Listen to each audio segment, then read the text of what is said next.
We've got a pretty good agenda for you. Toby's going to spend a good amount of time on planning and management of the tournament and things that are going on with that. But we wanted to go ahead and get started. I want to remind everybody about our filming process, and that at the end we will do a open mic session for folks that want to ask questions or make statements. And we'll provide that after a 5-minute break. Wait for the microphone so that we can get your question or statement on the recordings. So with that, I'd like to move to the second slide. I'm going to talk a little bit about the strategic plan. We've got an upcoming meeting, and that will be on Thursday, April 26th from 2 to 4 here at the community center. We'll also be doing this via webinar because we anticipate a good turnout. So more information on the webinar will be coming out. Everybody will get an opportunity to give their input to the plan. Michael Tucker and I will be doing the presentation of that plan at that time. It is going to be probably a couple of hours. It's a lot of stuff. So just be prepared. We'll probably take a break somewhere in there so everybody gets a chance to get a drink and get back and get settled in. So look forward to that. With that, I'm just going to go ahead and turn it over to, who's our next? Amanda, and Amanda will give you an update on community activities.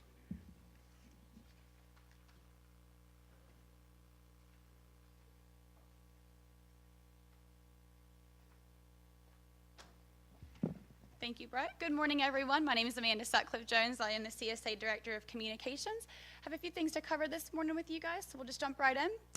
We are hosting our annual meeting on April 30th over at the Sea Pines Country Club that's located over off of Governors Road at 30 Governors Road. Everyone, property owners are encouraged to attend. We will be doing a webinar. We will be sending call out information to register for that webinar. We will also be doing reserved seating through Eventbrite. We are restricted to 350 seats at that location, so we'll be sending those out later this week.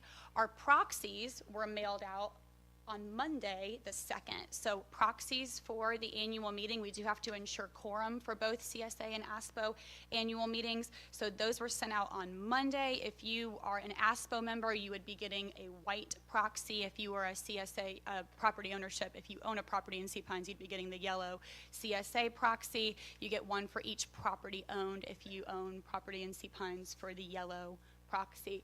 Those are coming to you by mail. Please allow 3 to 4 business days. We sent a reminder email out on Monday, and then people responded back and say, hey, I haven't gotten it yet. Well, it literally had just been put in the mailbox.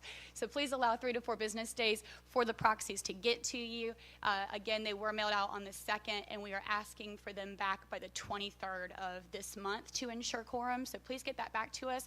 I know it seems simple, but it is really important. If we don't have quorum, we have to start the whole process over again, and we can't hold our annual meeting on that date of the 30th. So please get them back to us. And again, directions on how to return them will be included in your proxy, but you can return them by mail to 175 Greenwood Drive, or you can turn them in person if you'd like to bring them to our office. We'll have a proxy box that you could just drop them in quite easily, and our office is located at 175 Greenwood Drive. Additionally, we are facilitating a community-wide survey. We're looking to gather feedback from the community on a variety of topics. Just by a show of hands, how many people in this room have already taken the survey? Amazing, yay. If you have not taken the survey, please let us know. You can email me at info@csaseapines.com. This is a really, really important survey for us. We're gathering feedback on a number of different topics, so we do want your feedback. If you did not receive a survey, if you're a property owner, and if you'd like to receive one, please shoot me an email to that email address so we can facilitate getting one out to you. As of yesterday, we have a 33.6% return rate, so we're quite happy with that. And we are looking to get at the 35% mark, so our goal is that rate. And again, our plan is to bring the results of the survey back to the community from a presentation from the University of South Carolina, Beaufort. They're our survey vendor, and since they're the professionals in the survey world, they're going to be the ones coming back to give that presentation to the community. Similarly, they've done that for us in other surveys, so we're looking forward to that coming up. The Sea Pines trolley routes began on March 26th. You guys may have seen the red trolleys around the community, so certainly take advantage of that service. The trolley schedule is available on our website. You can see here also that there's a block for Heritage schedule. The trolley does modify its schedule to serve for the Heritage tournament. If you'd like to see a copy of the Heritage tournament trolley schedule, you can visit our website at www.cpinesliving.com/Heritage 2018 and view a copy of the trolley schedule during the Heritage. Additionally, during the week of the Heritage, we'll have the switch out of the trolley maps for the Heritage schedule in the boxes if you needed to stop by one of the trolley stops to pick one of those up. So certainly a great service to use, and we certainly encourage it. You can see the remainder of the year is mapped out for the ongoing trolley schedule for 2018. Some upcoming events in April. We certainly know April's a busy month for us. We have a meeting here, Tom Lennox, our Hilton Head Island councilman, has a meeting here in this building on the 6th of April. This is this coming Friday at 4 p.m. He will be discussing the town's priorities and initiatives, so all property owners are certainly encouraged to attend that meeting. It's scheduled from 4 to 5:30 on Friday. You can see the Heritage note there. Toby will talk more about it, but any information that you'd need for the Heritage related to the tournament can be found on their website at www.rbcheritage.com. Certainly a great website to learn about, start times and the information about the players and things like that can be found on that website. We're hosting a community shredding event here at the community center. It's going to be at the parking lot. That'll be on the 26th from 9 until 12 p.m. Again, I've already made mention to it, but our annual meetings on the 30th from 3 to 5 at the Country Club. And just as a reminder, there are no CSA or ASPO board meetings in the month of April.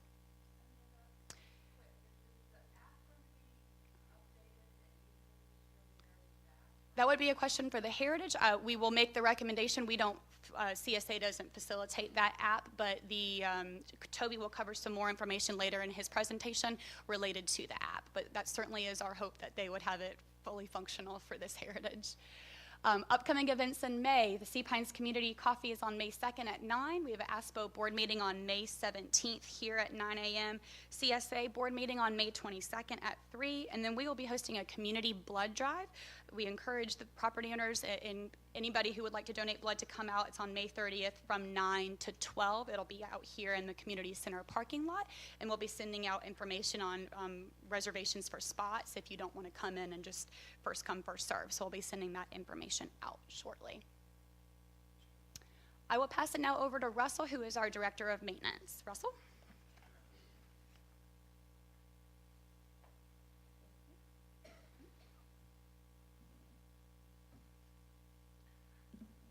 Good morning. How's everyone doing today? Some beautiful weather out there and an exciting tournament coming up, as Amanda mentioned. So we've been talking about stormwater quite a lot. And many days I come into work and I kind of feel like Nicolas Cage in the National Treasure trying to find some of these catch basins out there. But they've been covered over for quite some time, and seemingly anywhere from 5 to 10 years or more. This is just one example in the club course area, and it took us, again, quite some time to find this. This was not on any of the maps and was covered over with more than a 1.5 foot of pine straw and sand and everything in between. So our crews out there are working really, really hard. As we discussed before, it is going to take us quite some time to work through this, and we do anticipate the next few months making lots more progress. And again, the crew's doing really, really well out there, and we're making a lot of headway. Just want to show a few examples. This is a pipe that's out on Greenwood Drive, and our crew again pushed all the sediment out of the pipe, and now it's flowing very and clear. This pipe actually goes up to Toby's office, and it's an emergency tunnel for Toby. If he has to make a quick exit, Toby. Those property owners chasing you down, right? One day we're jetting the pipe, and Toby calls me. He says, "Russell, what's all that dang noise underneath my floor?" I said, "Toby, we're just clearing that channel for you." But anyway, again, we're working hard. Our crew's doing a great job. So Again, more examples are, we purchased all the stormwater equipment recently, a couple $100,000 worth of equipment. And one of the points I do want to make is we're really, as we go through this is a real cost savings for CSA over the long term. If we were to contract this work out, and certainly Victoria could tell you this as well, it would be a lot more financially. But we're having the crew in-house, having our own equipment, being able to kind of deal with this on a day-to-day basis over the long term is a substantial cost savings. And again, these are kind of the things that we're coming across, roots and obstructions, and again, we're making a lot of progress. Here's some more examples of the crew working out there. We have multiple staff there, again, working on these projects and getting all this water to flow where it's supposed to back out to the sound during rain events. The town recently completed some ditch cleaning work in the club course area. They still have some more to do, both on Tupelo Road and Sweet Gum. They should be completing that work hopefully sometime after Heritage. Some recent examples of some enhancement projects that we've been working on: Greenwood Drive and where it meets Plantation Drive. We had some damage on the boxwood that was out there to the cold weather, and we recently replaced that with some new landscaping, and it's a much improved intersection in Sea Pines.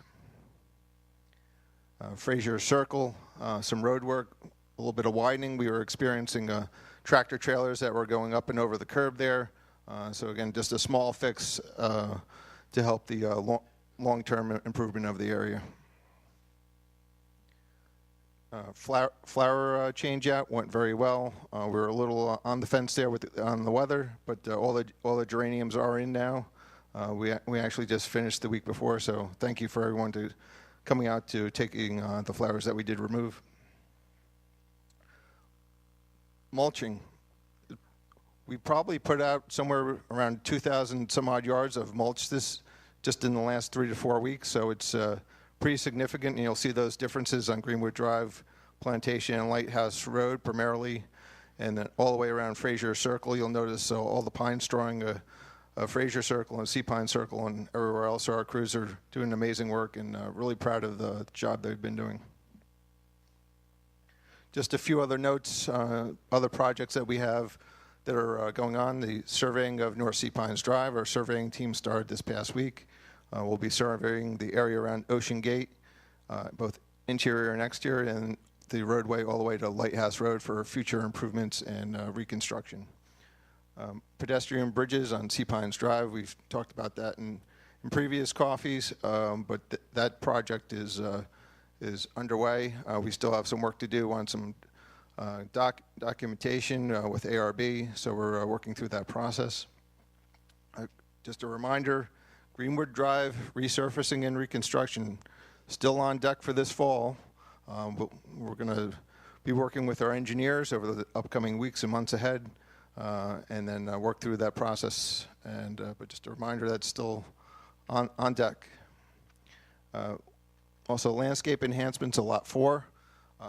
We had a lot of damage over in Lot 4 from Hurricane Matthew. A lot of the trees, there was about 60 trees we had to end up removing. So we were planning on re-landscaping the area between the Leisure Trail and Lot 4 to provide some buffer and screening for the homes that are behind there. So that should be starting hopefully in the next few weeks. And then the enhancement of Lighthouse Road and Plantation Drive. You may have seen this in the last coffee, but we're going to be installing a very low brick wall, re-landscaping the whole area.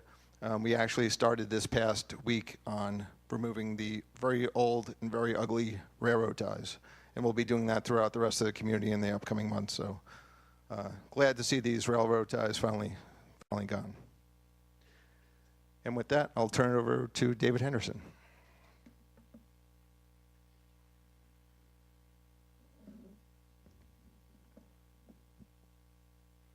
Thank you, Russell. I'm David Henderson. I'm your Director of Special Projects and Operations, and have a few items I'd like to talk to you about today. First thing, Russell, I would like to request a tunnel of my own for 2019. The Forest Preserve work I could use one. So I really appreciate you considering that. We're going to jump right into the Forest Preserve, and as many of you that attend these regularly may recall, I've been speaking about this work since it started in early August of last year.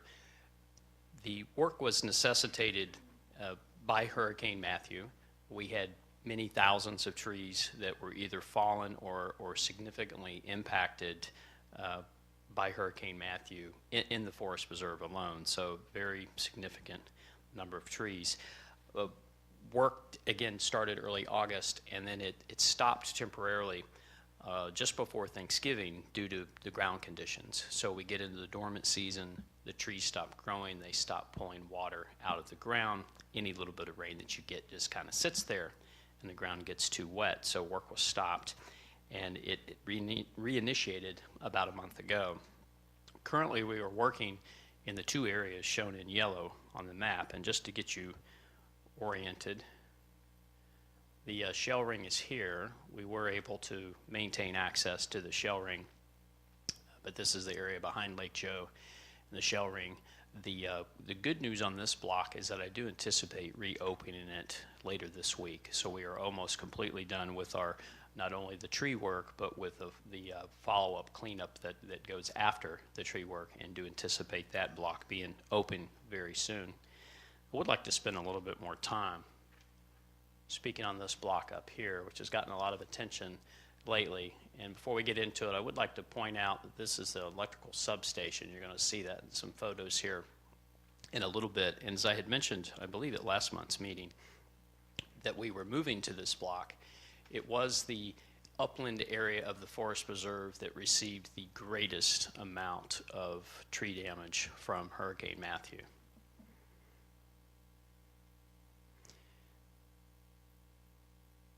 So this is showing the general areas. The block that is currently closed but about to be open, just to get you referenced, is this area in here. This is Lake Joe. And then I mentioned the substation, which is this area here, and then this is kind of the block that we're working in here now. This is Lawton Stables, this is Heritage Farm, and this is the service road that comes off of Greenwood Drive, and the bridge that comes across, and then Lawton Canal Road here. Just get you oriented. So this is a photo that was taken by the town of Hilton Head Island. It was taken in early 2017, so it was post-Matthew, just over a year ago. And I've used some of these photos before, and from this level, it doesn't look that bad. But the next photo is going to be a little bit closer of a zoom in from the same photo in this area in here.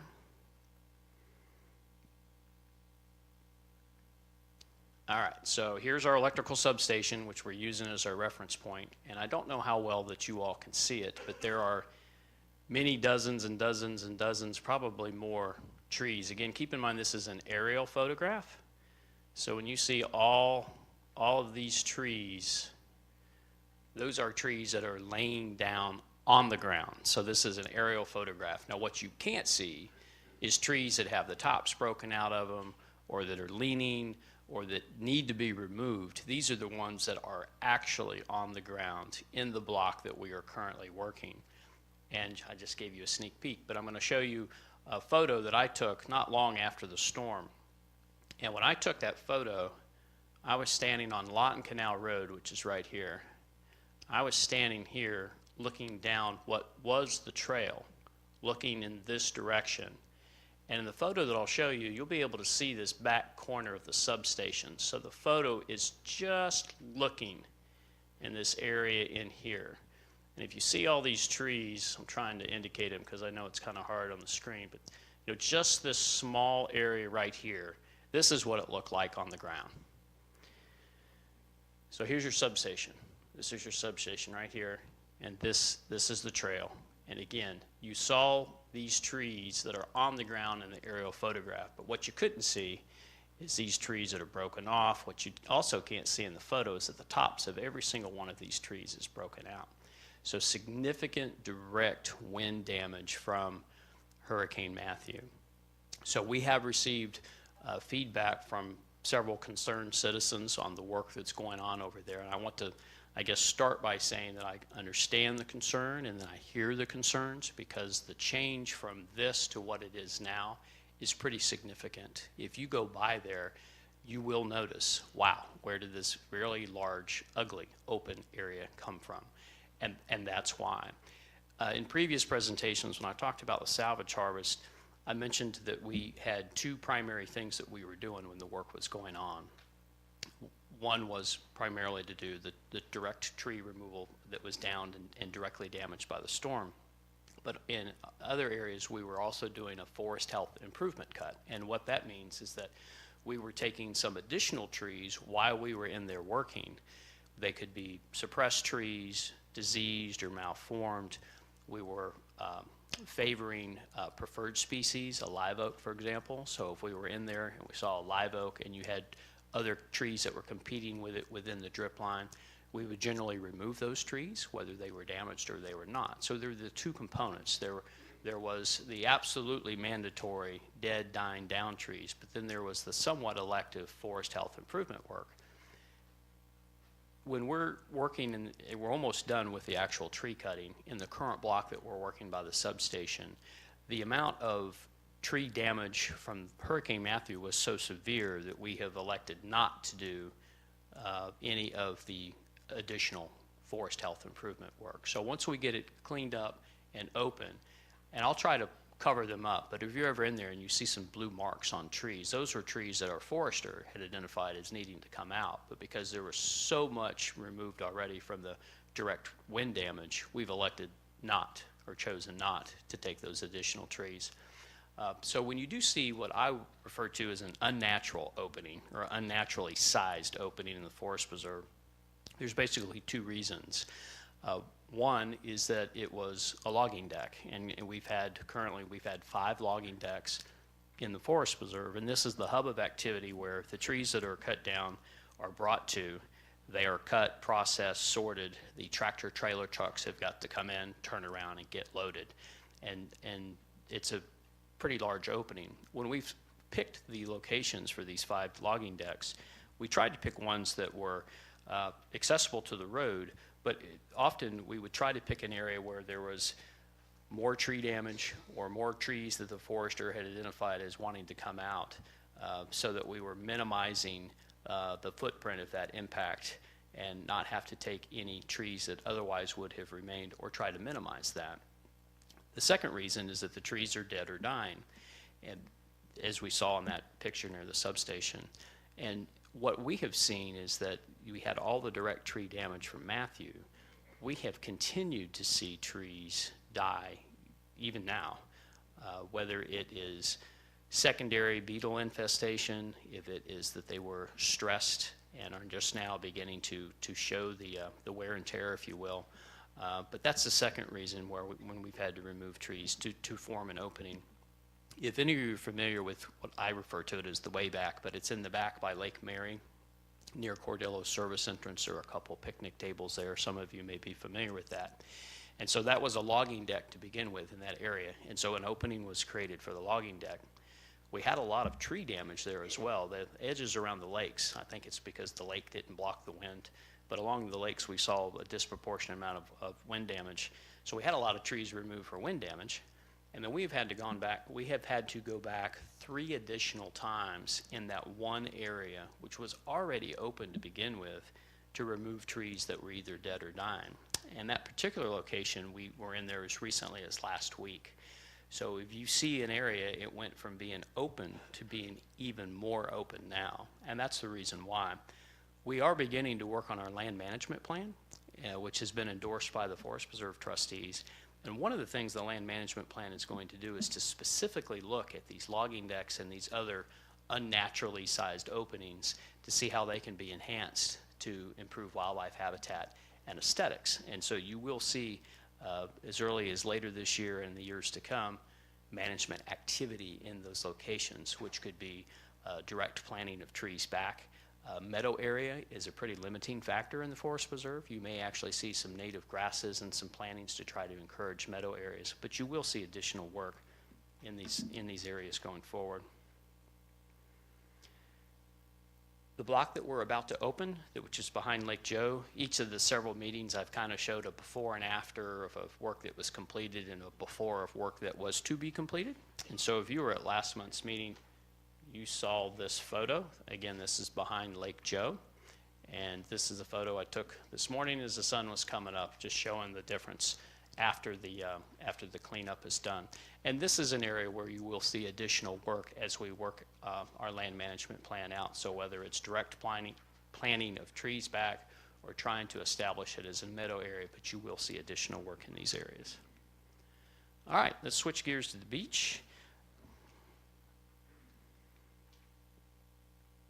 Talked about this also each of the last several meetings. The OCRM is currently in their process that they go through every 7 to 10 years to readjust their jurisdictional lines. And if you're an oceanfront owner, those have direct impacts on you because those jurisdictional lines could potentially determine what you can and can't do within this area and the permitting requirements that are needed.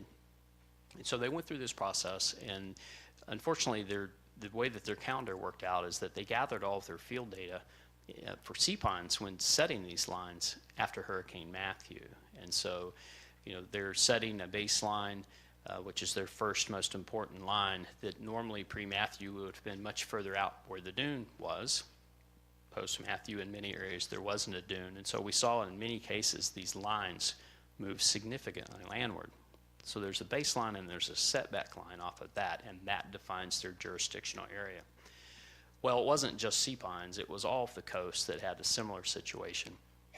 And originally, the public comment period was supposed to end towards the end of 2017, but because they had so many concerns from so many oceanfront owners, they had extended the public comment period, and now there's been an extension on the extension. So the current date for public comment period ending is July 15th of 2018. There is currently legislation moving through the State House on this issue, and I think that's probably why they've continued to push this comment period deadline back, and that they're hoping to get some relief not only for owners but for the agency, which finds itself at times in an impossible situation. But it is before a Senate subcommittee now. The State Senate is off this week for their Easter break. The following week, when they reconvene on the 9th, will likely be dedicated to state budget questions, and the hope is that the week after that it will be visited again. It's legislation. It ebbs and it flows. There are multiple user groups. There are multiple perspectives on what they want in it or not in it, but as it stands now, I think there is some good news in that it gives oceanfront owners some flexibility in which set of lines they choose for themselves, which would be more favorable for them. And that issue is important because as it is now, once these next lines are adopted, they can no longer move seaward. So this is an important cycle that we're going through right now. It also gives homeowners the ability to have greater awareness and notification and ability to comment for future changes, and also would allow groups such as CSA to act collectively for a group of owners as compared to individual owners each having to go through this process. So more to come on this, but that is the current status of what's going on the OCRM jurisdictional lines. A couple other beach updates, as some of you may have noticed. The town just recently completed their sand tilling project. This was done between beach markers 11 and 43A. This was a permit requirement the town had for sea turtle nesting. So this was an area that was renourished. The sand that is renourished can be pretty compact, and the concern is that the turtles can't dig in it. And so they essentially go out there with a tractor and a tiller and loosen the sand, but that has been completed, and if you saw any of that activity, that's what it was. The town's sand fencing project, it is underway. They are sand fencing the entirety of Hilton Head Island. They started mid-island. They're working in the Port Royal area now. I spoke with Scott Liggett, the town engineer, yesterday afternoon, and he reported to me that sand fencing is expected to begin in sea pines in the next week to 10 days, and once it is started in Sea Pines. It's expected to take a couple weeks, so that's going to take us to the end of the month. The town will then follow up with a vegetation project immediately after the fencing, and the contractor is told the town that they will be able to plant vegetation island-wide in about 2 weeks. So we hope that by mid-ish May, that all the areas in Sea Pines that are going to receive fencing from the town and vegetation would have done so. I don't know if we have any oceanfront owners in here, but if we do, you should have received recently a certified mailing from CSA and the Forest Preserve Foundation, in which it's part of the required public notice, but the Forest Preserve Foundation owns the Beach Trust property. And so not knowing what the town fencing will do in the Beach Trust, and if it addresses all of these private property concerns, we are getting a permit that would allow us that if after the town projects are done, there are still remaining needs, we would have the permit in place to allow us to do that.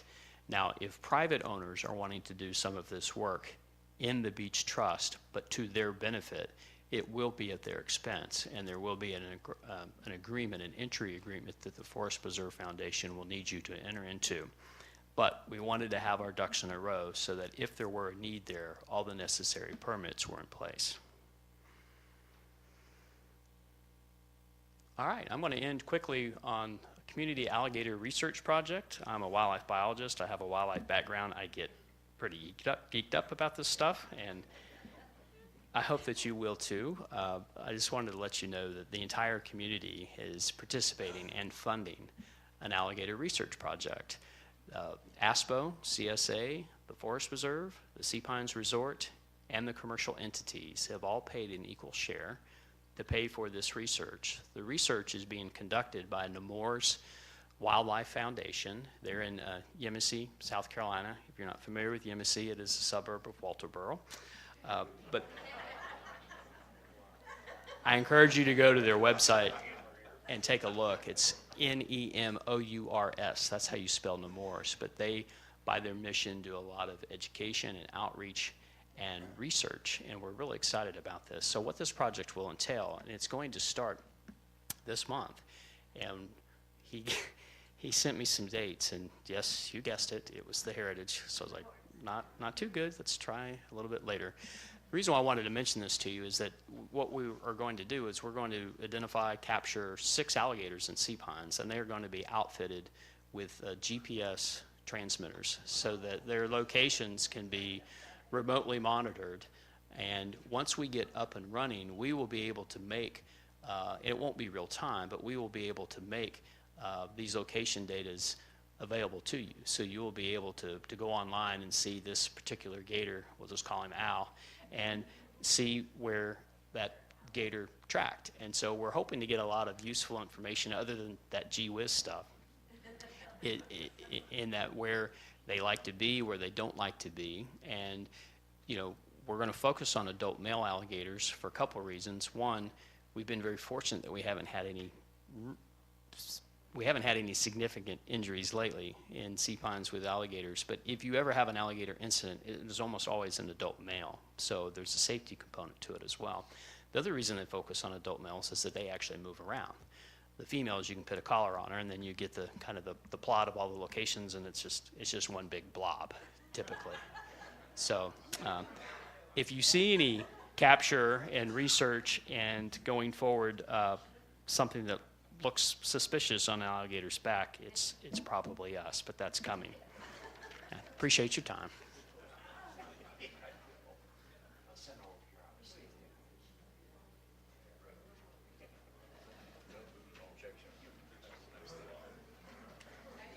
Good morning.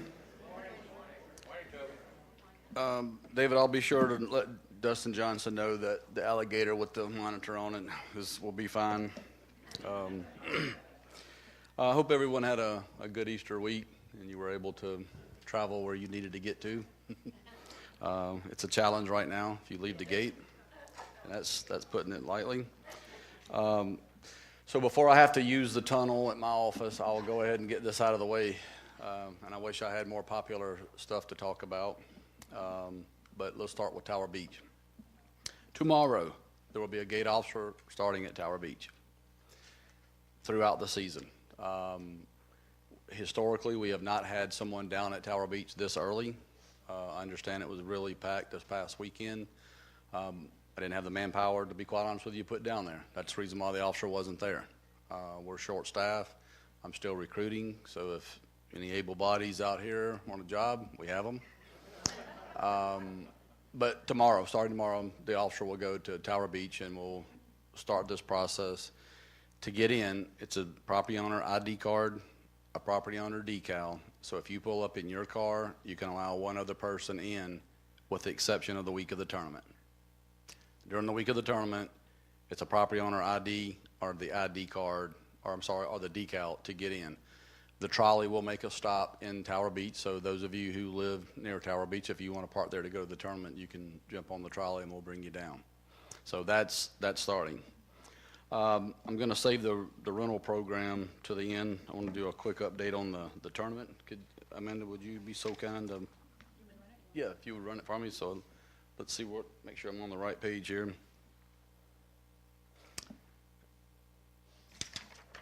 All right, here we go. Just stuff, we're not really changing anything with the tournament this year that we did over the past couple of years. And I understand that the tournament for the property owners, there's a lot of give and take with you guys. And I can tell you on behalf of the tournament, they do appreciate it. The tournament is not the tournament it was in 1970. I mean, this tournament has grown over the years. I think ticket sales are probably more this year than they've ever been. We're expecting a big week next week. And it's tough. We get that. We ask for your patience through this to get through the tournament. It's literally 1 week a year, but we have been setting up for the last 2 months because it takes literally 2 months to set the course up. But calling in a guest pass, you are still able during the week of the tournament to call in a guest pass for your guest. Now with that, your guest cannot drive to your house during 6 a.m. until we finish the play. So Monday morning at 6 a.m. the roadblocks go up.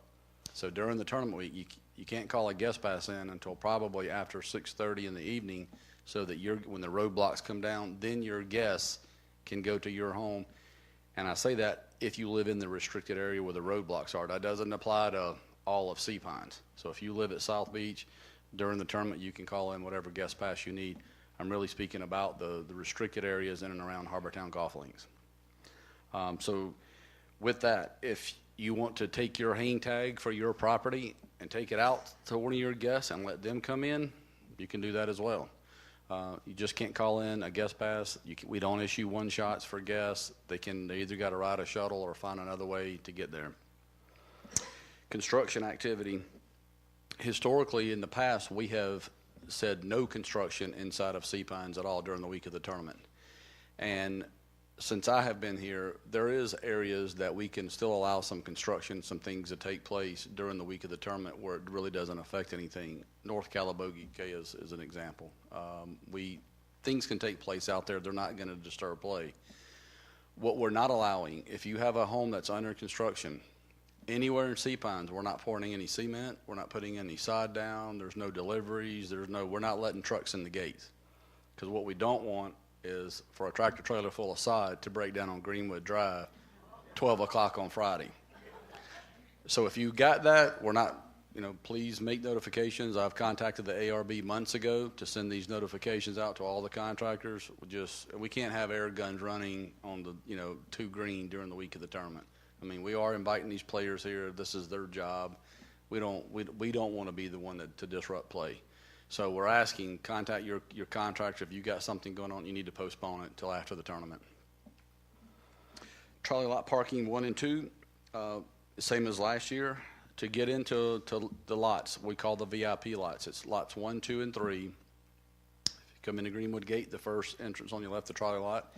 If you have a property owner decal, property owner ID card, long-term renter decal, or a resort guest pass, that means someone staying inside of Sea Pines overnight can go to the trolley lot, jump on a shuttle, and get dropped off at the tournament.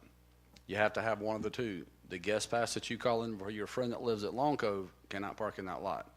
It's only a blue guest pass that's you through the resort, or through us, that says these people are spending the night here. So please take advantage of it. If you don't live in and aware of the golf course, go there. The shuttle start at 6:30 in the morning. If you are able-bodied and you can ride a bicycle, if you can find a spot on the leisure path to ride a bicycle, you can ride your bike to the tournament. We've added more bicycle parking. And to be honest with you, I think the bicycle, a lot of people are taking advantage of that. And every year we've added an entire tennis court just to put bicycles on this year at Harbortown. So we're putting the racks, we're kind of spreading them out along Plantation Extension. So ride your bike. And it's probably, to be honest with you, it's probably the easiest way to get to the tournament if you live close. There is a sheet. I didn't bring any today. They're on the RBC Heritage website or the PGA Tours website. It's the prohibited items list. Our website has them as well. Please don't bring a prohibited item to the golf tournament. You're going to be turned away. You're actually going to be escorted off the golf course. So please, there's a list. Ladies, it's a 6-inch bag, not 16, 6 inches. They will measure your bag. So if your bag is 8 inches, they're probably going to send you home.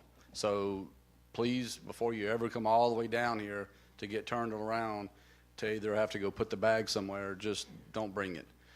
The clear bag is 12 by 12. So if you have a clear backpack that you can see through, it's 12 by 12. So take a look at that list. Your chairs you're allowed to bring. You can't bring the bag that the chair goes in. So there's a lot of lists there. The other thing that we have an issue with during tournament play is the cell phones. Please be respectful of the players. You can take a photograph. You can't take one while they're executing the shot. So once they address the ball, it's all off. So please help us with that, because everyone has a cell phone now, and the tour, I think, has realized that there's no way for security to police everyone that has a cell phone other than if you go to the Masters, where we pat everyone down, and I don't think everyone wants to be patted down here. So we can't manage it. So throughout the rest of the other tournaments, you can utilize your cell phone, but please put it in the vibration mode and just take pictures when you can while they're not executing the shot. We deal with this every year, reservations in the Harbortown area once the roadblocks go up. If your family's eating at CQ's at 5 o'clock, you're going to have to find a way to get there, because you're not going to be able to drive to CQ's and park or anywhere else in Harbortown. You got to either take a tournament shuttle or some other means to get there, or ride a bike. You can't go into the Harbortown area, not even for reservations. So please plan for that. Calling in a one-shot pass, they will be issued from our office. Sarah, are you here? There she is. See Sarah, she will be there throughout the week. We're actually working every day through the end of the tournament this week. So if you have an issue, electrical problem, you got a leaking pipe, we're not telling you that we can't bring a contractor. If you have a true emergency, your car's broke, whatever, we will issue a one-shot and get that person to your home. So if you have a true emergency, not your friends from Longco, who's bringing the emergency vodka, not that. But a true emergency, call us. We'll help you out with that, because we do have those literally every year. The room we're in, Sea Pines Community Center, will be closed during the week of the tournament. We will move in here on Sunday, and the command post for the security operates out of here during the week of the tournament. So the books, if you need a book for whatever that's in the back, please get that, because Sunday we lock the doors and we kind of shut this place down. Uber, this is probably one of the biggest changes that we've made this year from last year. Uber and taxi drop-off is out here in this parking lot at the old bank. We no longer allow the Uber or taxi to go into the Harbortown Bakery, because last year, and I've said this, we had 3,700 Uber drop-offs at the bakery last year. So we're moving that busyness out. So if you have friends that want to come to the tournament, we will drop them off at the bank, and they literally walk down Greenwood Drive. They can turn down Plantation Extension and go in at one green. I have measured it. It's 40 yards longer from this spot than it is from the bakery. So it's not that big of a difference. It's 40 yards. You're going to walk miles anyway during the tournament. It's just a little bit further to go from the bank. So we'll do all that busyness here in this parking lot. Yep, I don't think I have a handicap on here, but let's talk about that because that has been a big topic this week for the tournament. Handicap parking is only in Lot 4. Lot 4, and all the property owners should know all the lots by now because we call them the same numbers every year. But Lot 4 is directly across the street from the CSA building. If you're handicapped, you got to have a handicap placard vehicle to get into the lot. There is motor coaches that were there that will take those people directly to the front door of the clubhouse. That is the only parking for handicap parking. 13 Green is filling up with tractor trailers literally as we speak. So there is no more handicap parking at 13 Green. The only handicap is at Lot 4. We'll take you to the front door of the clubhouse. The tournament, I think, has rented several 6-passenger golf carts, and they will take you in and around various locations during the week of the tournament. So if you're handicapped, go to the tournament. We'll drop you off in the front. We have a set of bleachers just for the handicap, but the only parking is at Lot 4. Say that again? And good point. See, that's why we got Amanda. Keeps me on track. To get into the parking lot at Lot 4, you will need to bring that handicap placard to Sarah. She's waving her hand. We will give you a Lot 4 hang tag for that lot to get you into that lot to be able to park. So if you have a clubhouse badge and you're a handicap and you're going to be here all week, you will give out a weekly hang tag for the lot. So you don't have to come back and forth every time. We'll issue that one spot. And please, I don't know how many of you utilize that. It's not for the able body that just wants to use your handicap vehicle to park there. It's not for that. So if you can run from the car, we're not going to let you on the bus. So, hang tag distribution. I'm still on the same sheet here, Amanda? Okay, sorry, I jumped ahead. Trolley, Amanda's already mentioned the trolley service. We've added 13 additional locations to the trolley service this year during the tournament. The biggest one is going to the Sea Pines Country Club. So if you're a member, you have to be a member. They're telling me you have to be a member to get in the lot. You can park at Sea Pines Country Club. We'll come underneath the breezeway, pick everyone up, and drop you off. With each of the 5 trolleys that are running during the week, we've added an additional 15-passenger van that follows the trolley. This program, since we started, the trolleys running during the week of the tournament has literally grown. And I think we had 11,000 people ride it during the week of the tournament last year. We're expecting to exceed that this year. So we've added the additional vans. So if you get to a spot that you're standing there and it's full, it's full. There's nothing we can do about it. We're constantly making the loops. We did move the start time back a little bit to 8 a.m. No one was riding it at 6:30. So the trolley service is available. Please use it. But that's the big one that we're actually adding. Now to hang tag distribution, Sarah, do you have any idea how many we've issued so far? It's in the thousands. We'll probably exceed 5,000 hang tags. We're still issuing the hang tags. So if you live in this restricted area, please go get your hang tag. If you have a driveway that can fit 10 cars, we can't issue you 10 hang tags because we don't have them. So please use the hang tags as you need to. But Sarah, we run an extended hours at the CSA office, but you got to have those hang tags starting 6 a.m. Monday. You're not going to be able to pull up to a roadblock and say, I live at such and such location because the officer's not going to let you through. Please go get your hang tag. We need help with that.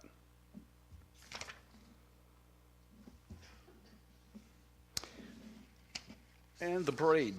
The parade this year is going to be a really nice event. I believe as of yesterday, we have 12 past champions that will be with us at opening ceremony this year. Hell Irwin, previous RBC winner, will be there. So please come out. 10 a.m. It starts at 10 a.m. The same route that we followed last year. It starts at the Harbortown Yacht Basin and then meanders through and then comes out at the cemetery onto the 18th fairway. We're going to have we have the cannon redone, so Steve's excited about firing the cannon, so I think we're going to shoot it several times during opening ceremony. But please come out. It should be a good event. There'll be some autograph times with those players. I think they're going to stick around for a couple of days. Some of the past champions are playing in the Wednesday Pro-Am. So come out. It's a great event. It's a lot of fun. If you got your grandkids, whatever, I mean, it is a nice time. We will allow spectators to sit in the skyboxes. You will need a ticket. It's not open, it's not free to the public. You will still need a tournament grounds badge or a daily ticket to attend the opening ceremony. One other thing, Saturday, I'm being told by Boeing, we do have an aircraft. There will be a flyover Saturday at 4 p.m. So please plan for that. That's always a big show on Saturday. Sunday, I don't have my schedule. I believe it's Sunday at 7 a.m. I still think we're doing a church service. I guess church service. I'll call it church service. At the 18th Green on Sunday at 7 a.m. Normally they bring one of the players that's a member of the Christian Athletes Association out to speak. So that will be the 15th, Sunday the 15th. So please come and enjoy that. And next, I think, is the RBC Heritage app. There we go. This year, the Heritage has teamed up with the Chamber of Commerce. It's pretty much the same app that ran last year. The Hilton Head Island Compass, if you guys have not downloaded this, you can go to the App Store, download it. It's a free download. It's the same. You can see live scoring, all the information. If there's emergency messages that we need to push out, we'll go through the app. It's worked out really good. So they've just teamed up with the Chamber of Commerce, but you can't use the old app from last year. You have to download the Island Compass, but it will work. They've tested it, and it should be fine for everyone. And the last that I want to cover, do we want to go into the rental program? Excuse me. By a show of hands in the audience, who has a home, whether it's your primary home that you rent out yourself, or you own a rental property in Sea Pines that's managed by an external rental company?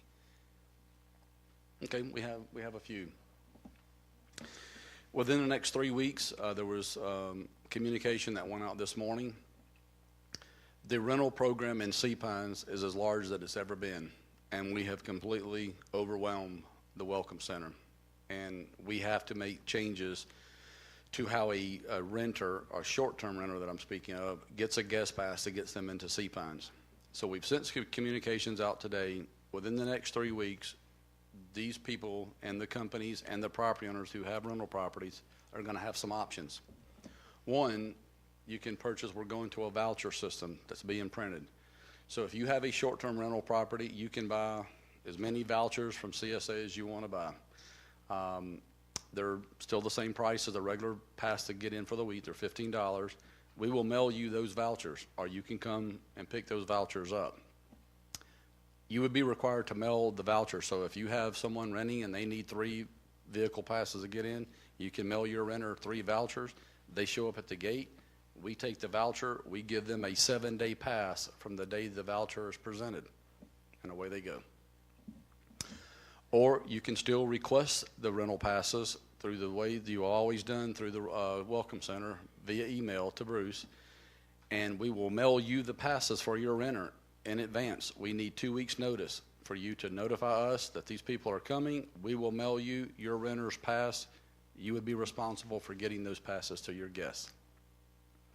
Or the final way, if you don't want to deal with that at all, and you rent your property, you can have your guests basically show up at the gate at Sea Pines, and they can buy a $20 pass, and we will give them a pass for the remainder of the week that they're here. We got to and I've said this, we've overwhelmed the Welcome Center. We can't handle any more renters at the window, and they've completely taken over the lobby of the Welcome Center, and we've got too much going on, so we're trying to move this to the gate.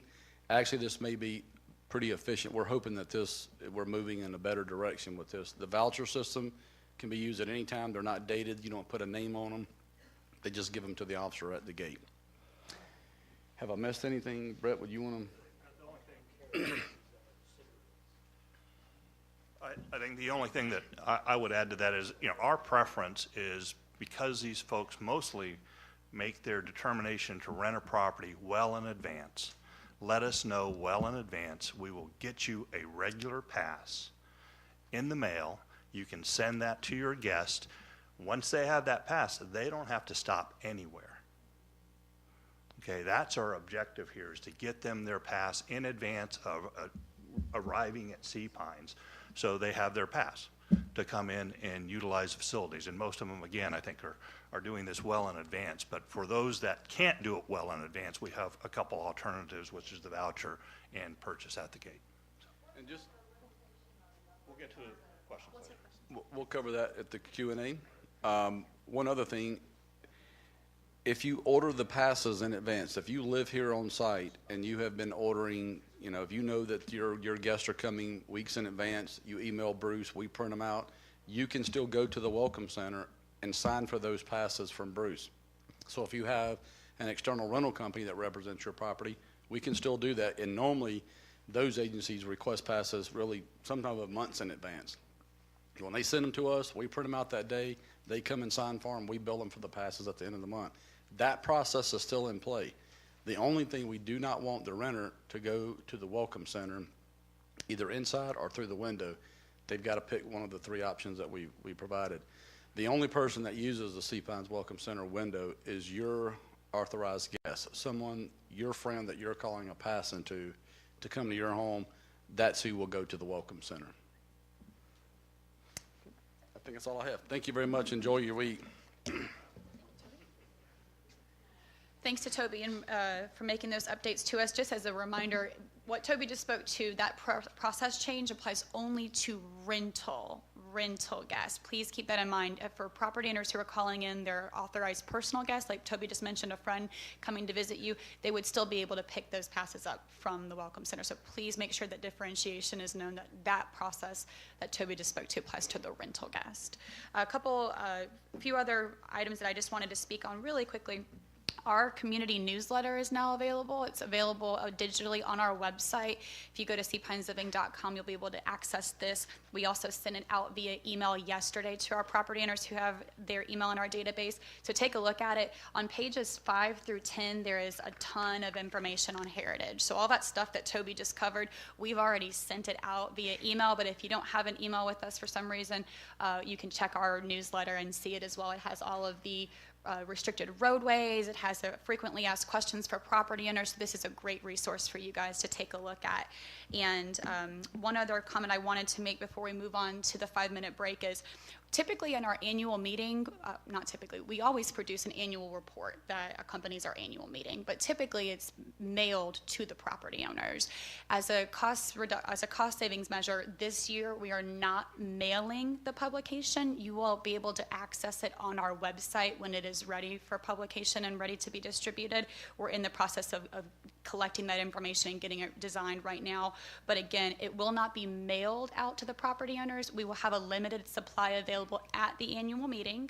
We also will have a limited supply available at the CSA administration office, and then we will be able to have it on our website for you guys to view, like we always have on our website, and then we can also email it to you directly. So again, that's going to be a change. It won't be mailed physically to your notice of mailing any longer. We are going to be bringing that to a digital format to try to make sure we can keep everybody updated as efficiently as possible. And again, we're looking to have that copy of the annual meeting available by the 24th of April, which is about a week in advance of the annual meeting. So with that, we will take a 5-minute break. We appreciate you guys coming. If you'd like to stick around for question and answers, please do so. So we will start our 5-minute break now. Thank you. Okay, everybody, before we get started with Q&A, just want to make a quick note. I had a few folks come up to me to ask for some clarification. So this app that we have brought up on the screen, this is the one that Toby presented. This Island Compass app is done through the Chamber of Commerce, the Hilton Head Island Chamber of Commerce. I know most people are like, I checked RBC Heritage and it didn't come up. So if you go to your app store, it may be different if you have a Google phone or if you have an Android or if you have an iPhone. Go into your app store.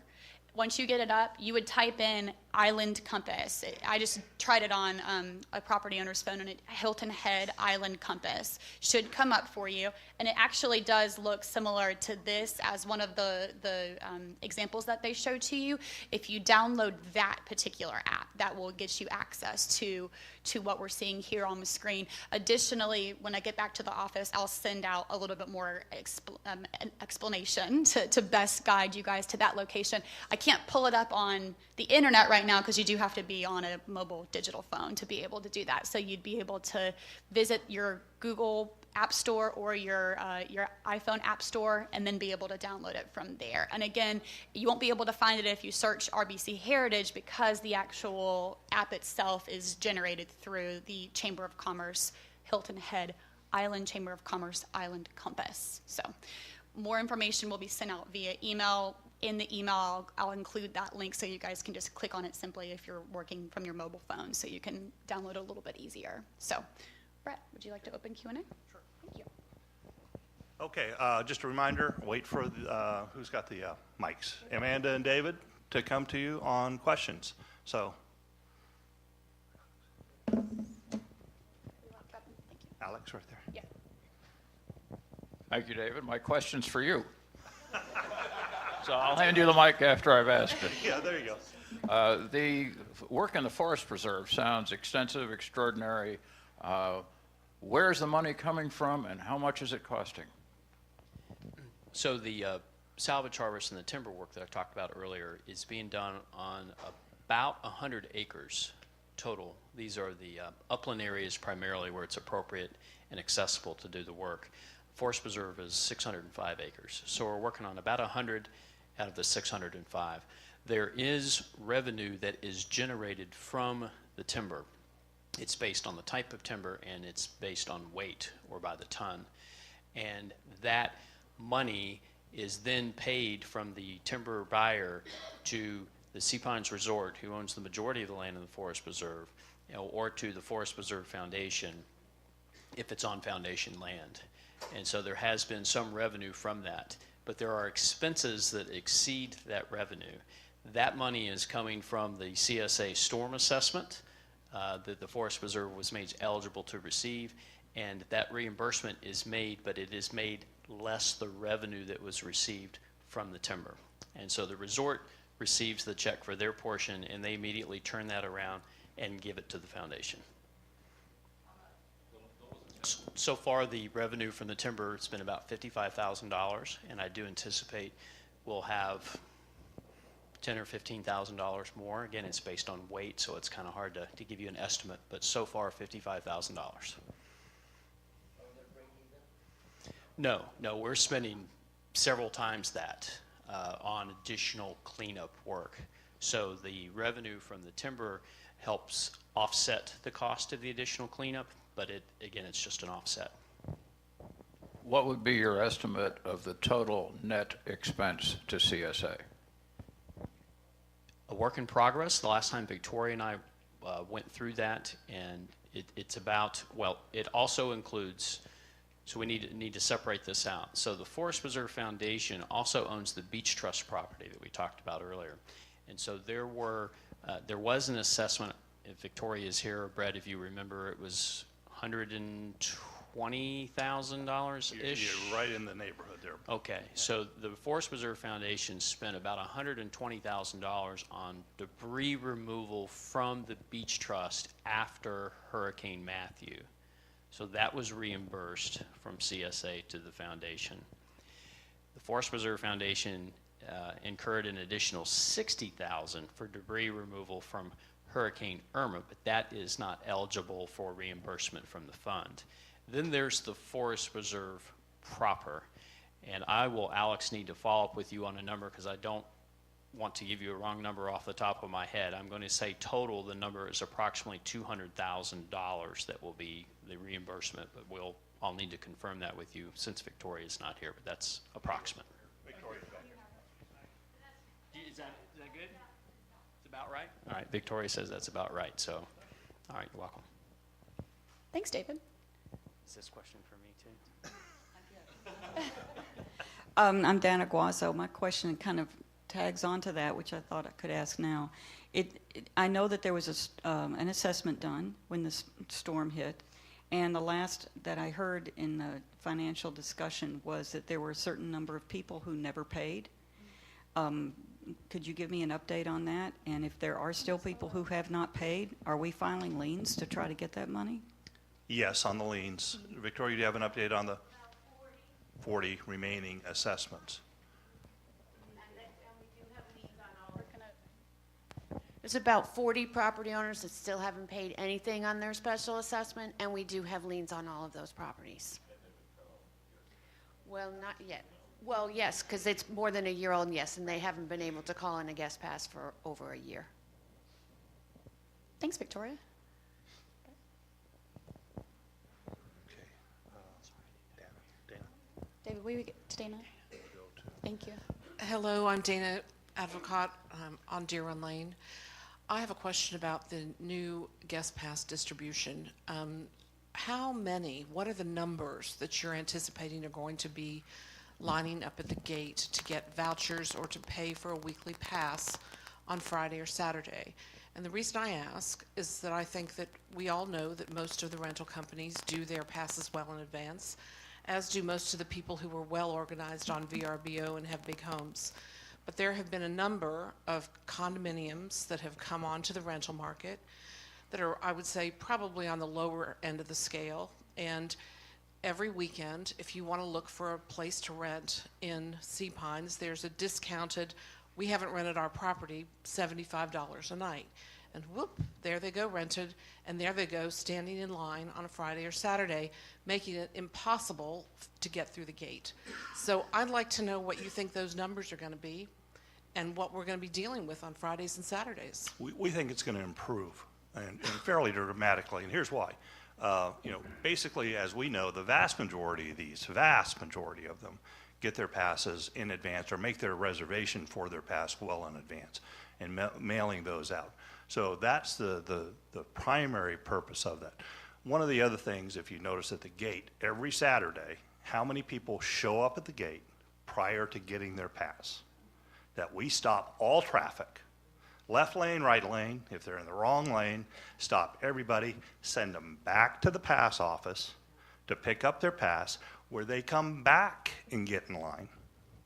Those are the things that we're trying to avoid. This is an interim step just for the vouchers. We hope to further encourage that through monitoring how many people are actually showing up at the gate and trying to either purchase or to turn in a voucher. A voucher transaction is pretty darn quick. We're not making change. It's just we've got the passes pre-printed. They drive up to the gate and they hand us the voucher and we give them the pass and they go through. Most of these people are asking where they're going anyway, so they're stopped. So we don't anticipate this to be a significant increase, but we're going to monitor it, and we're going to monitor who's using what and how they're using that so that we can change those practices in the future and better manage that system. Okay, well, that leads to my next question. So let's say we're wrong, and Friday and Saturday ends up being a nightmare. What's your step back position? What are you going to do if really there are lines of cars back out to, Sea Pine Circle, and we're all not able to use that gate to get to our home on Friday and Saturday? Well, we've got the plan in place, and we'll change. I mean, we'll have to change it.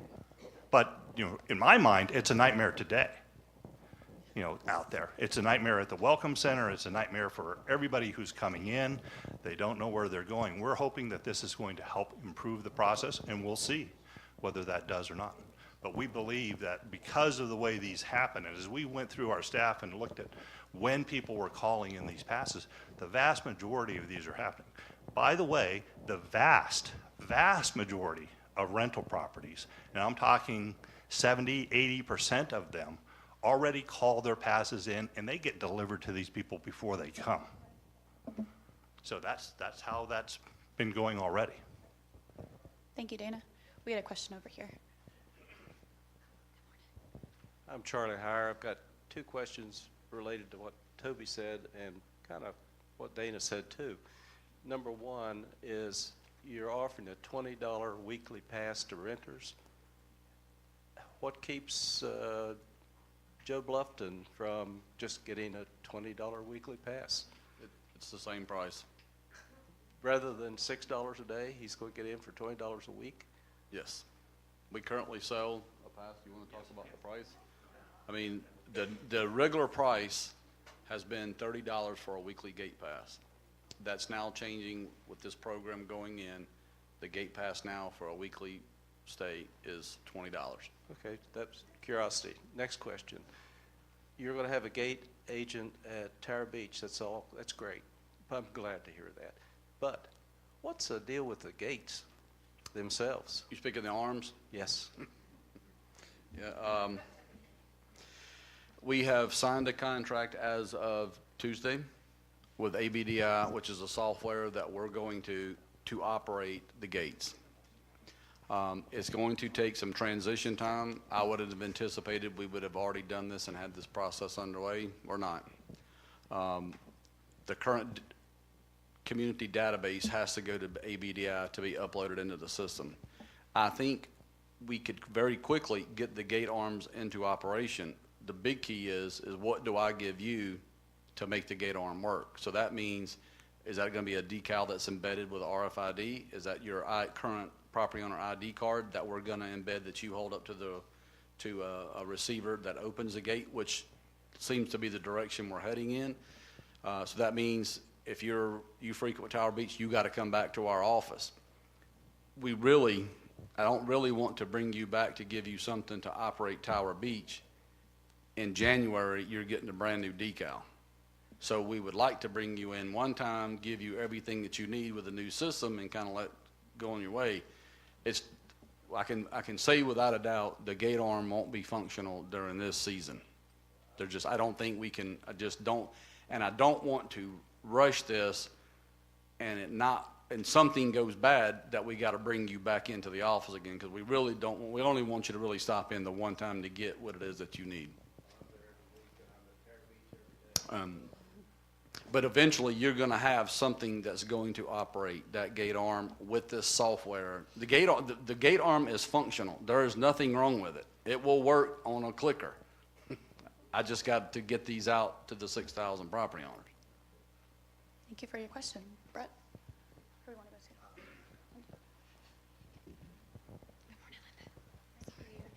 to? Linda Fahrenkopf. The question I asked Toby about the number of passes that are limited to the number of parking places that went into effect with the short-term rental committee's recommendation. How's that going to work? That's my number one question. So you want to answer that first, because the next one's not for you. Yes.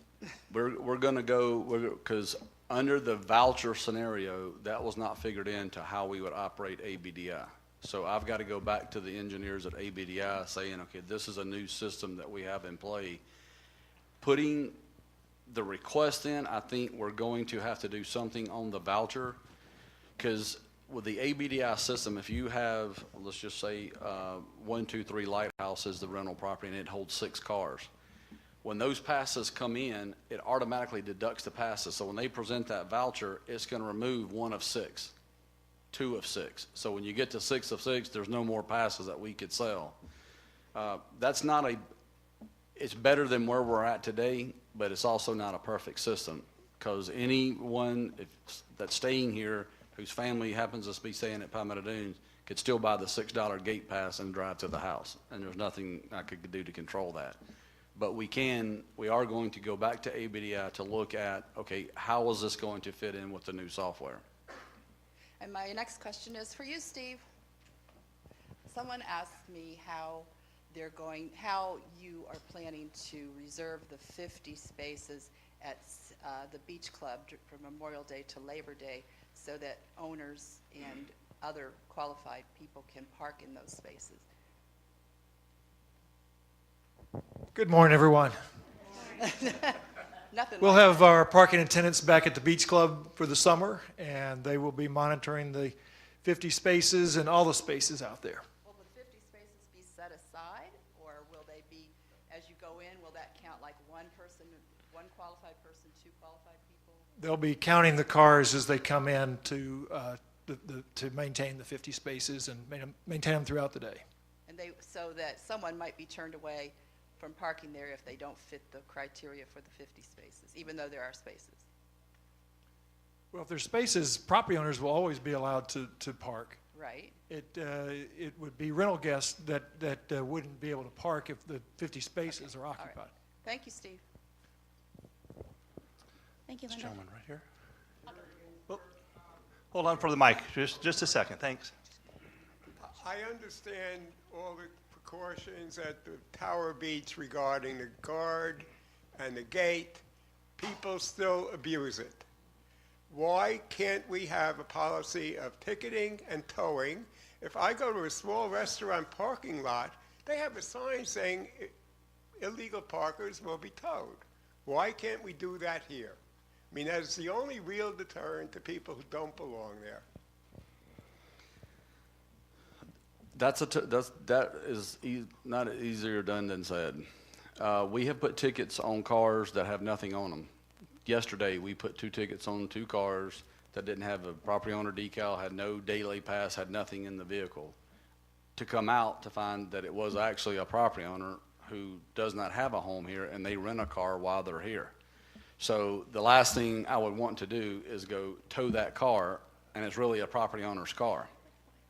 So Why that's don't what. Don't they have if they're in here, they have a guest pass, they have something that shows. the car belongs- Normally, those property owners would call themselves in a guest pass at the Welcome Center, and that's how they would come and go from the gate versus having to pull their ID card out every time they show up at the gate.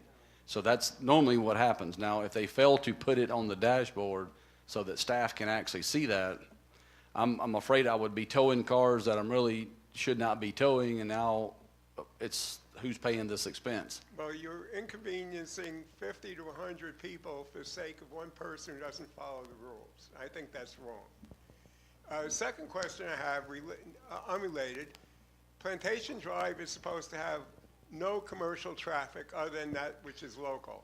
That is not enforced. I've never seen anyone pay any attention to it. We do enforce it. Now, to tell you, do we force it every day? No, we do not.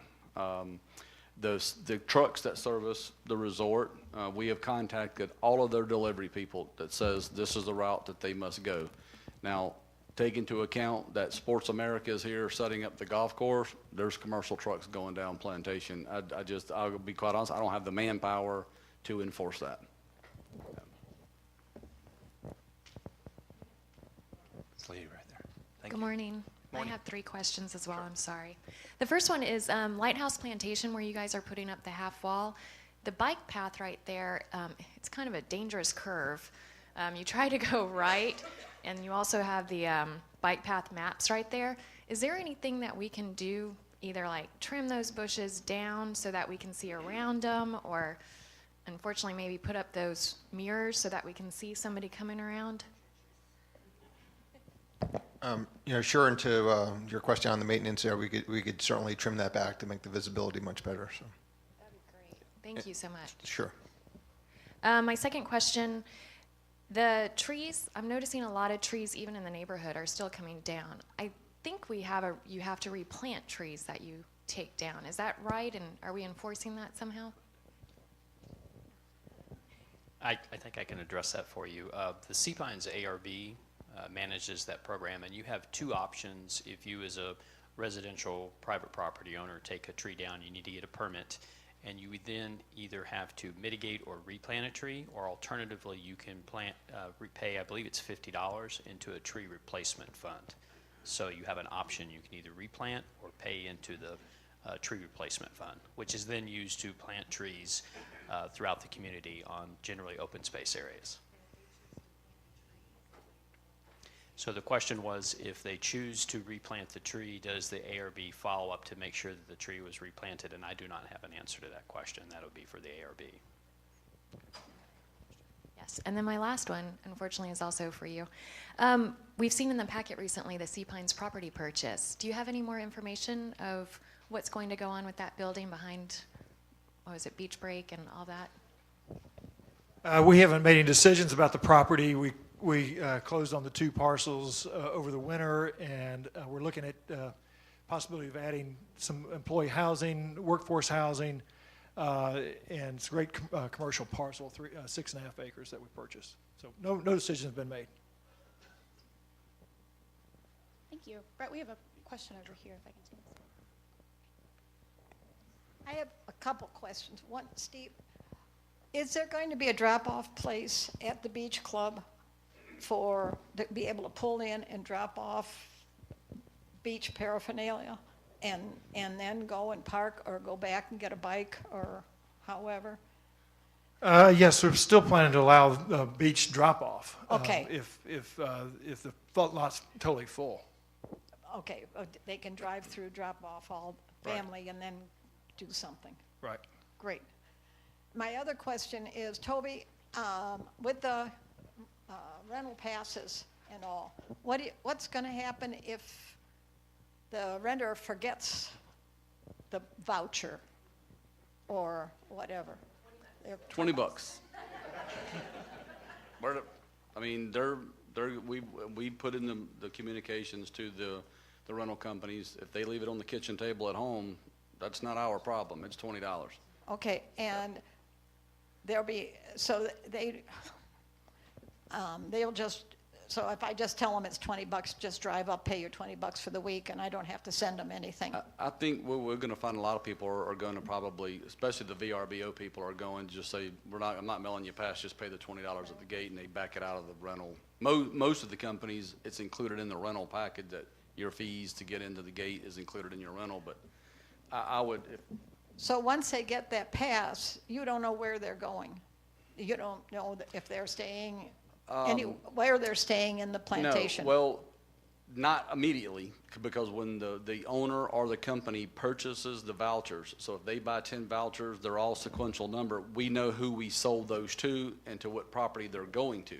But it won't be printed on the pass, no. No, so if I just tell my renter, hey, just pull up, it's $20 and get your pass, and there you've got it, and then how do they know that this person can go, how can that person park for the beach at the beach club with that pass that they bought for $20? We're not going to know who the renter is. Now, so moving forward down the road with the incorporation of the ABDI, we're hoping that we incorporate this on the pass, because what we're not putting on the passes in the future is Toby McSwain 123 Lighthouse, and people put that on the dashboard. It's a safety issue. It's a security issue. So when you go to a place out in town, someone looks on the dashboard of your car, they know who you are and where you're staying at. We're eliminating all of that from the pass.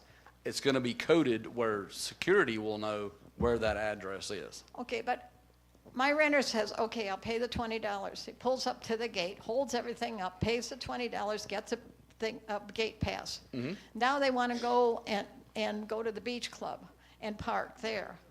And they have to pay $10, let's say, because they're across the street. The kids, whoever's there is going to look at it and say, this isn't a rental pass. This is, I think, again, where we're trying to go is you tell us in advance, we send you the pass in advance. Okay? To the extent that people behave the way people do, we're going to monitor this, and if that becomes the case or the plan for the rental property, we're probably going to end up having a conversation with that owner. Okay, so obviously we'll see those vouchers coming through, and we'll say, not everybody's not booking in advance. Okay. So you may have a little different deal if you're a rental owner that is planning on doing that kind of thing. So forget the $20 pass for weekly renters, because it's not going to help them out. That may change as well. That may change as well. The right pass to have, as everybody knows, is that pass. And that's what we want to get in everybody's hand. So to plan ahead, for the owners to plan ahead, to get it to their guests, to know that their booking is coming in. What we're doing these vouchers for, what we're doing the gate pay for, is those last minute rentals. If we're seeing a trend that's going to, and that's a very small number, if we're seeing a trend, we're going to stop it. We're going to do it a different way. So what you said about like VRBO people and stuff, you said something about they'll all probably go to the $20 pass at the gate. But that's what I'm just saying. It's not we're going to have a disincentive for them to do that. Oh, okay. Okay. All right. Thank you. Brett, where would you like to go? The passes ordered in advance is saving them $5. So the passes ordered in advance that we send to the VRBO property owner is still $15. So it's the difference of $5. And that still gets you to the beach club. Yes, yes. And that's what, again, that's what the vast majority of people are doing already. They're not using the pass office. We're just seeing a shift of people doing more and more of that. So we're going to try to shift that back the other way. Yes, sir. Why don't you make the disincentive more? The question was, We probably will. We probably will. Again, this is interim. You know, we've got to change for people. We don't want it to be a burden on them. But if they make it a burden on us, we're going to have to go a different direction.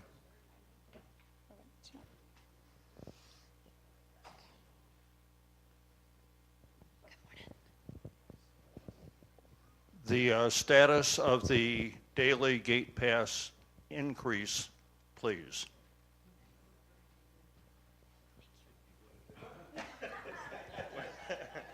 We can all take it.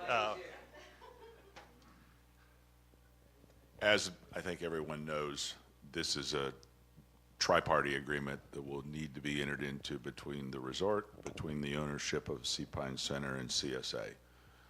There have been ongoing discussions as recently as this week and last week with the resort, with the owners of the center and their council.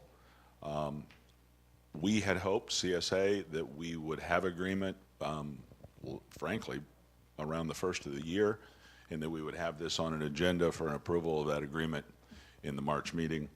Unfortunately, that didn't happen, and we are now hopeful that that we can accomplish this in a special meeting in April, and we can announce something and we can put it in place effective May 1st. But we're not there yet, and as soon as we are, you all will be the first to know, and I hope that happens sooner than later. Thanks. thank you, Mark.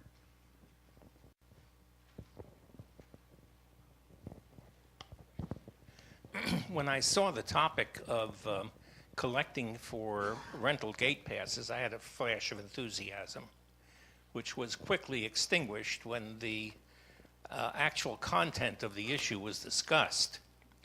Now, it's been apparent to a number of people for years that the Marriott timeshare are not collecting and paying for the guest passes and the full week access by people who are not themselves property owners at the timeshares.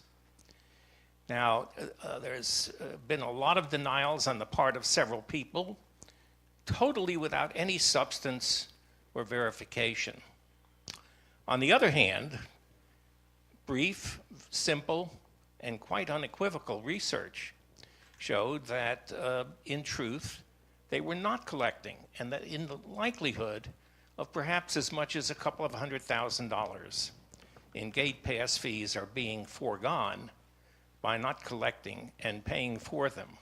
Now, let me just say before I finish that what I've stated was verified by another property owner who happens to be a CPA and for a while was a member of the GAO. So I stand by what I say. I want to hear the response. Property owners and their guests get access to Sea Pines. Whether you're a timeshare property owner and you have an exchange guest, or you're a owner of a timeshare. So property owners and their guests get access. Rental properties, if you are an owner of a timeshare property and you rent it, you pay a weekly gate pass. The person staying at the timeshare that does it by swapping is not a guest of the owner. That person is a guest of Marriott, whatever they call themselves I now. beg to differ. That is not correct. Well, I know you beg to differ. I'm not sure you're correct in any respect. Thank you, Carl. Other questions? Maybe mine's an easy one here.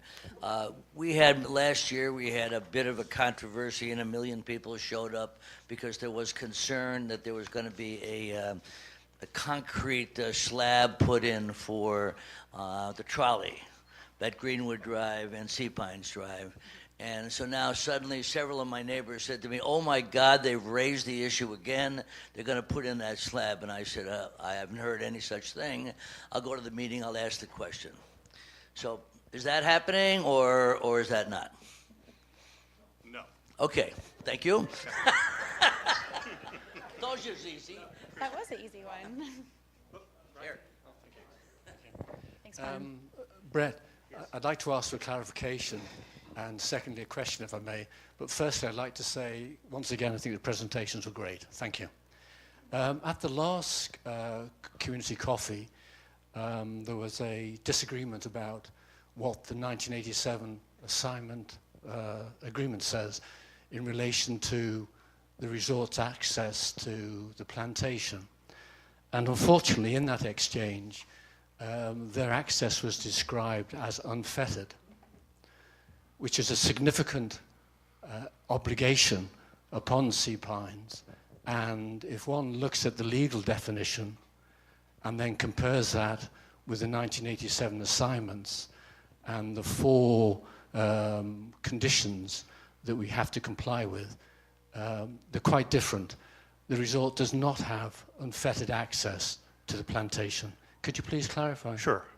Well, as I said, it's better to have the documents in front of you. So let me read you what the easement is for the resort. From the Exhibit D, easements.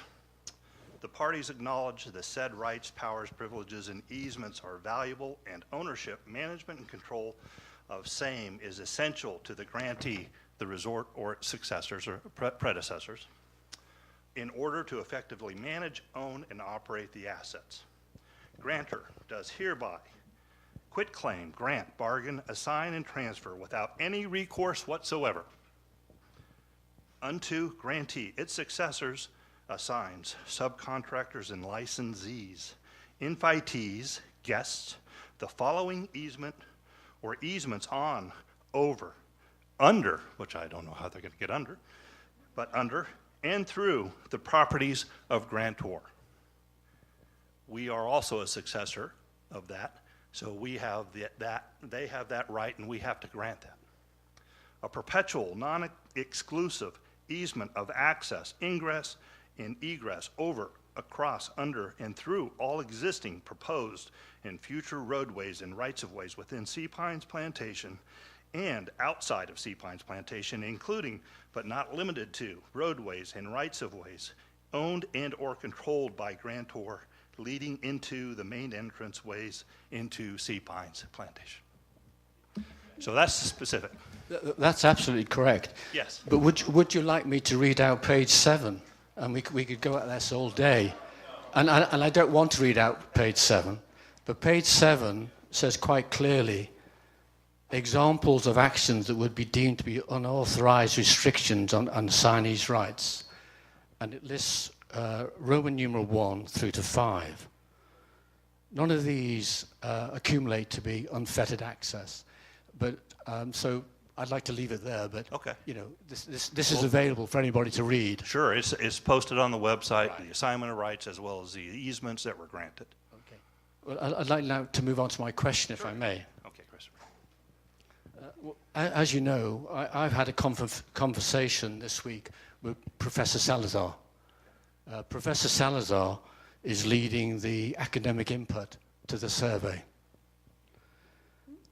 In my discussion with him, he raised that he's experienced in dealing with clients that load the questions, but he was confident that that was not the case because he had an assurance from CSA that the questions had been pilot tested, his words. That is not what Mark said at the CSA board meeting. Mark said the questions were put together by standing committees and certain CSA staff. That is not piloting the questions. Okay, can I respond to that question? Well, I've got 2 parts, actually. Right, can I respond to that one first Sure, and yeah. then move on? Okay, so I'll take this out of here. So to Mark's comment at the CSA board meeting held on March 27th, he did make reference to the fact that we sought input from a number of different committees, all of our CSA standing committees for that matter, as well as all of our staff members and CSA directors. That is how we establish the questions to be asked in this community survey that's being facilitated currently via email. When you say the word piloted, and I know you had a conversation, you and I have also spoken in reference to your conversation with John Salazar, you asking for his contact information essentially. No, we haven't spoken since I spoke to... My apologies. None of you have replied to my email. Which is why we're having the conversation now. Well, no, it's because I chose to have this conversation now. Perfect. So when you say piloted, any survey that CSA has done while I've been here, we have beta tested. So that is what John was speaking to when he said piloted. We have beta tested this survey with a small group of property owners to ensure functionality, to ensure timing, to see how long it was going to take the average property owner to take. The results from that beta test were not included, nor will they be included because they were essentially thrown out because it was a beta test. But from my perspective, I never would have launched a survey to 6,000 emails without doing the appropriate beta test, which was recommended by University of South Carolina Beaufort. So that word piloted is what? Correct.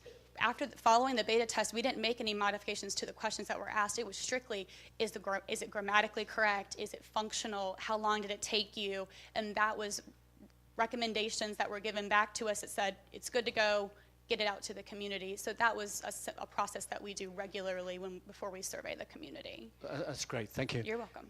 I then explained to him what the American Association for Opinion Research guidelines say regarding a survey which will produce responses in support of decision making.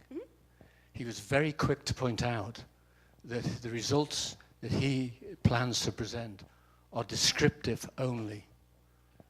They will not be subject to the normal applied sciences, techniques and analyses unless there are questions raised after that presentation and depending on the information he has. But the key issue is, to me anyway, this is a great survey. I'm really pleased to be able to participate. It's great. My only concern is that the cover note and at several presentations has been emphasized that the responses are going to be used in support of decision making. I think Professor Salazar is saying that the information, certainly the first cut he expects to have, are not suitable for that. Thank you for your question, Christopher. I would disagree with that comment that you've just made. The information that USCB will provide to CSA will be given to the board for them to make their own determinations on how they'll use that information. If you've been to any of our other past presentations that USCB has done for us before, what they will do is question one. Whatever the question was, these are the circumstances in the scale. This is how this many people answered this question, and this is the percentage. So if you have that data for 60 questions in front of you, that will be what will be presented from University of South Carolina Beaufort. Let me continue just a moment. So we will give that results and that presentations to the board, and they can use it as they please. But from a decision-making perspective, we reached out to our community to be able to get that feedback back, to be able to give to the board. And it's up to them how they use that information. But in terms of a decision-making presentation, they will come and they will say, question one, these are the scales, this is how the community responded. Question two, and so forth and so on. Thank you. That's a much fuller explanation of what he proposes to do. Okay. He described it literally as a descriptive presentation, which is what you've just described. He is describing the answers as to what would have been responded to. But the descriptive, you have to apply techniques and analyses to reduce those responses to being decision support data. That's all I'm saying. I understand. And you and I agree. We do, yes. We have to be concerned what the board does with it. Thank you. Thank you, Christopher. Other questions? We'll have a hand up to her here. Where are we on the, not we, I have no, well, I do have a horse, but not we, gallery of shops and real estate transfer tax? Sure. The a referendum for a real estate transfer fee the draft language has gone to a couple members of the board that are reviewing it. That will be presented to the board directly. I believe we're pretty close, Dave, right, to present to the board. So that's where we are, and the anticipation is we would move forward with that sometime this year. On the, I'm sorry, what was the other question? Gallery of Shops. We have finally got affirmative response from Publix. We have an agreement, a draft agreement that I am reviewing with Publix, and to the extent I got it yesterday afternoon, I think it looks pretty good. I've got a couple questions for our attorney for some clarification points, but if they sign that agreement, we are go to purchase it.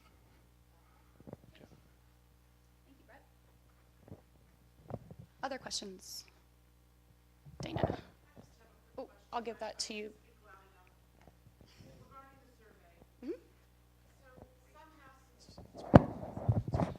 Quick question regarding the survey. Some houses could have received up to 6 questionnaires and appropriately responded. Other homes, just 1. How do you reconcile that with decision making? Honest question. Yeah, thank you for asking. I don't know where the number 6 came up with. I've heard that and seen it in some other non-CSA managed communications, but the way we sent out the survey is if you are a property owner, and we have some properties that are owned by a husband and wife, some that are owned individually, and then we have some that have multiple owners, some upwards of 10, 15 people own the home together. So we sent the email to the emails that are in our database. If you didn't have an email registered with us, you would not have gotten in the survey initially, but I have been contacted since and have been facilitating getting surveys to those folks who may not have initially received it because we did not have their contact information. So to speak to your point, we wanted to reach out to the public, the community, and get the feedback from the community for as many households as we could have representation for. So if we need to, at the board's direction, work additional segmentation, we will do so. So I have the opportunity, if the board directs me to do so, to say how many properties within these results are represented. How many individual properties are represented within the results that were provided to us. And if we need to additionally, we have, at the property owner's discretion, a property owner will say that they are the primary property owner. They're the one who wants to be the primary. They're also the ones who receive, if we have an election, for example, or if we have a referendum, for example, we can identify that primary property owner, and USCB can delineate that information for CSA at the request of the CSA board. Let me add one thing. Yes, sir. During the last community-wide survey, we did a fairly similar process. And we got, I believe, 33% respondents, or 32.5, which represented one response from, I believe it was about 30% of properties. So the difference between the two was just, a few properties gave more than one response, but we got a response from about 30% of the properties and only 32 from all of our database. So there was a very narrow margin, and we can confirm that again through our data. Okay. Thank you for your question, Dana. Any additional questions? Others? All right. Again, if you have any questions or comments, please let us know. Email us at info@CSAC-Pines if you need to update your contact information, and enjoy the heritage. Thank you again. Have a great day, guys.